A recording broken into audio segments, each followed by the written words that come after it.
பிடிங்கடா. அப்பாவை பிடிச்சிட்டேன்.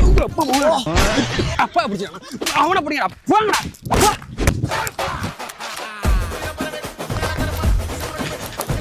எங்க ஓடுறா? வளைஞ்சு புடா. உடாயிட்டானா?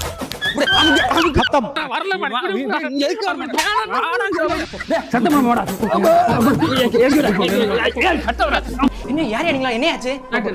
என் பிள்ளைக்கு உடம்பு சரி டாக்டர். 4 நாள் உடம்பு சரி டாக்டர். ஊசி போடணும் இங்க ஓடி ஒளிறான் டாக்டர். இவனுக்கு ஏதாவது ஊசி போட்டு குணப்படுத்து டாக்டர். ஏமா அந்த வெள்ளை ஊசில எடுத்து போட்டு விடு. பொண்ணோட நரசிங்க சரசரன். அவன் நரசனடா என் பொண்டாட்டிடா. ஐயோ அப்பன மிஞ்சி புள்ளன்னு சொல்லுவாங்க. சரியா போச்சு. ஐயோ அண்ணங்கற நரச எடுத்து ஓடுறான்டா. புடிங்கடா. எங்கடி போற?